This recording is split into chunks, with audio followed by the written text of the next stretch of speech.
With David Beavers and Daniel Lippman WHOS lobbying for Uber in Washington, the revelation that Uber had hidden a massive data breach for more than a year and paid off the attackers is sure to put pressure on the company in Washington. Rep. Frank Pallone D.N.J., the ranking member of the House Energy and Commerce Committee, called today for Uber to testify before the committee. If Uber did indeed secretly pay off the hackers to keep the breach quiet, then a possible cover-up of the incident is problematic and must be investigated, Pallone said in a statement. Story continued below. Who are Uber's Washington lobbyists? You ask. The company spent $510,000 in the third quarter, its highest ever total, and retained 8 firms: Ballard Partners, Capital Tax Partners, Chambers, Conlon Hartwell, the Doerr Group, Invariant, Mayer, Brown, Pegg, Madigan Jones and Ullman Public Policy.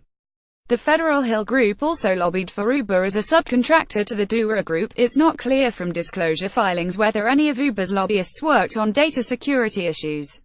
Uber didn't respond to a request for comment, and the lobbying firms it has on retainer either declined to comment or didn't respond.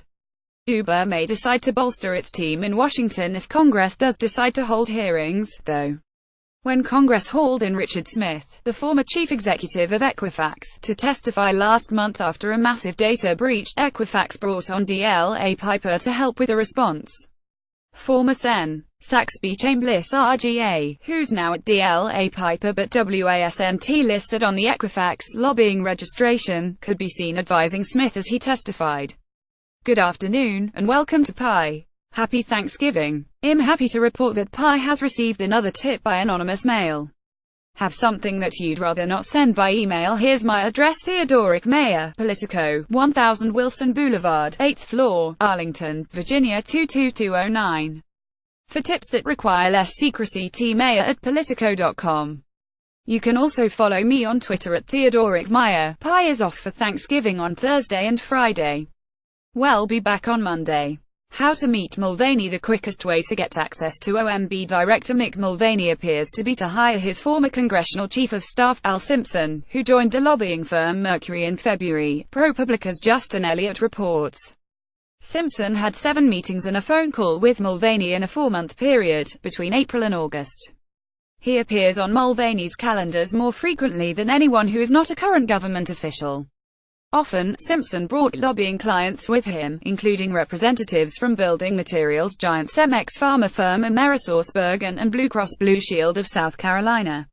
Full story. FEC looking into ZINKES leadership PAC. The Federal Election Commission is asking a leadership PAC previously affiliated with Interior Secretary Ryan Zinke to provide more details about its direct mail spending and to account for a $200,000 discrepancy in its account, among other issues in its most recent campaign finance report, Politico's Ben Lefebvre reports.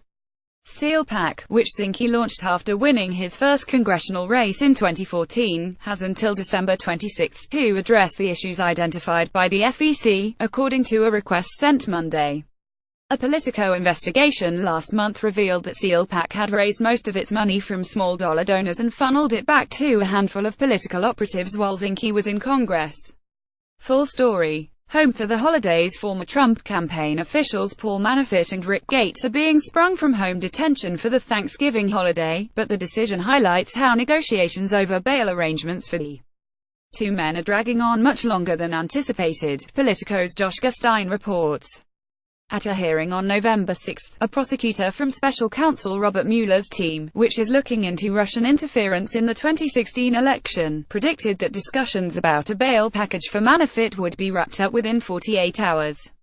I think, for Mr. Manafort, we're getting close, prosecutor Greg Andres told U.S. District Court Judge Amy Berman Jackson. Yet 3 weeks after Manafort and Gates were arraigned and nearly 2 weeks after Andres laid out that timeline, there's still no sign of a deal. Full story. Mark your calendar. Politico is partnering with women-owned businesses in the Washington area to offer a full week of exclusive perks in conjunction with the 5th Annual Women Rule Summit. Join the fun at participating businesses during Women Rule Week, November 27 to December 1 for exclusive deals, and tweet 5x using Women Rule for a chance to win 2 free tickets to the summit on December 5. Listen to the latest Women Rule podcast featuring Glamour editor-in-chief Cindy live here. Jobs report. Cassie Bohm will join the Wine Spirits Wholesalers of America on Monday as Manager of Advocacy Communications. She was previously Communications Director for Rep. Tom Rice RSC. Ashley O'Sullivan has joined AmerisourceBergen's Washington office as Manager of Legislation.